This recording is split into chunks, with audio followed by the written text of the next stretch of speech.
Now what we're going to do is we're going to take it a little step further. So these are the little niggling muscle groups. It can be taken with something like a tennis ball, which has got a little bit of give in it. Things that can also be used are golf balls or lacrosse balls.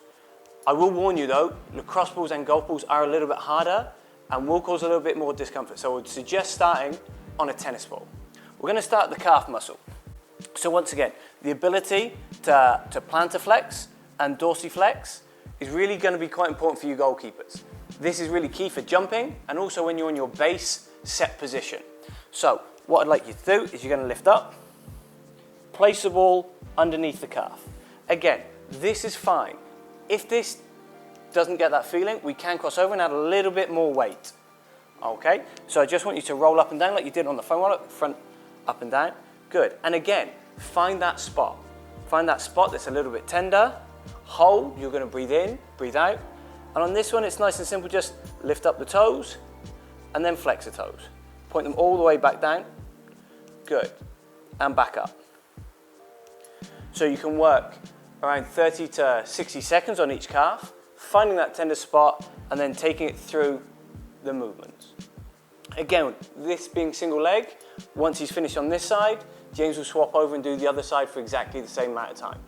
There's nothing wrong that if one side is more tender than the other, that you stay a little bit longer on maybe your right side or your left side. There might be some different inhibitions going on with different people in biomechanics, so it's not uncommon for people to have one side tighter than the other. Okay, now we're going to move into glutes. So, as we said with the glutes is going to be a real key muscle group for the goalkeepers in maximising performance. The whole hip area is really key to get unlocked so that we can maximise power for jumping and also the ability to move laterally across the goal. So, we're going to place this just under the glute. Okay, good. Now what I want you to do is going to bring this leg up into a bent position. Oh, sorry, just in here. Now, this leg's going to come across, so his left heel is going to come onto his right knee. Good. Now he's going to rotate ever so slightly to lift his right glute. So, the leg that's up is going to be the closest one to the floor, and the glute on the other side is lifted. So again, moving around, finding a little sweet spot that's going to need work. Good. Holding it, and then taking the knee through range, up and back. There you go. So again, 30 to 60 seconds, working on both sides, and also taking it through range. Okay?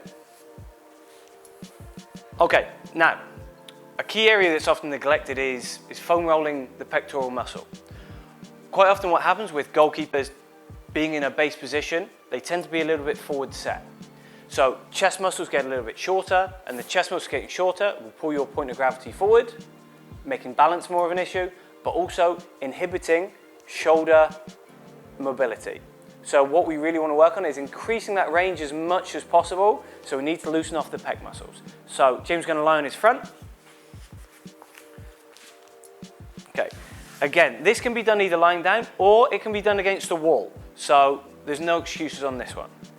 James is going to place the ball right in the middle of that pec. So there's going to be two areas, here and a little bit higher, just underneath the collarbone. But he's going to start right in the middle of the muscle group. So place it underneath. Good. Now, again, the key thing is going to be pressure.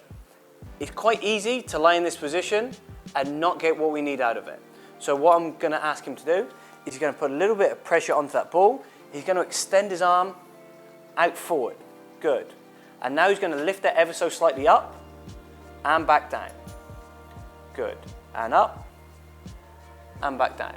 So this is going to be level 1. So in the pectoral muscle, arm extended with the raise. Now I'm going to take him to a slightly different level, so level 2. He's going to keep it here, so you're going to do exactly the same movement, James, but after you've done 1 repetition, you're going to bring it back down, and then you're going to go out to the side and do exactly the same thing. So long, lift it up, good, back down, and now bring the arm back, all the way, good, and now lift up from that position. Good, and back down. And forward again. Good, keeping that arm off the floor. Good, and back down and around. So this is really going to help release that pectoral muscle, therefore giving us a little bit more range in the shoulders.